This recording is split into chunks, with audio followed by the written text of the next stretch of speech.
সে চরম ব্যায়াম করেছে, সে জুলুম করেছে, তাই আর মধ্যে আমি কথা বলবো না। আগে আমার মনের মানুষ, আমরা পাহারা দিব, আমরা পাশে থাকবো এবং কোনো যেন সমস্যা না হয় সুযোগটা দেন। দাঁড়িপাল্লা লাগে কিনা এটা আমরা দেখি। কোনো ভালো কারণে না, কোনো ভালো কারণে ঝগড়া না। কখন এই দুর্গাপুরে আসলে চেষ্টা করা হয় বাংলাদেশকে দেখানো যে এটা একটা মৌলবাদী দেশ, অমুকখানেই হামলা হয়েছে, তমুকখানেই হামলা হয়েছে, এগুলি করা বিশ্বের কাছে প্রমাণ করার চেষ্টা করে বাংলাদেশ বোধ একটা মৌলবাদী দেশ।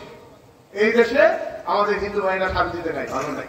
এটা একটা ষড়যন্ত্রের অংশ এবং এই ষড়যন্ত্রের সাথে সবসময় যারা জড়িত ছিল সেই দলটার নাম হচ্ছে আওয়ামী লীগ এবং সবসময় হিন্দু ভাইদের, সকল ধর্মের ভাইদের পাশে দাঁড়িয়ে বাংলাদেশকে একটা ধর্মীয় সম্প্রীতি, একটা আমাদের সম্প্রীতি দেশ হিসাবে প্রমাণ করার জন্য যারা ভূমিকা রেখেছে সেটা হচ্ছে বাংলাদেশ জাতীয়তাবাদী দল।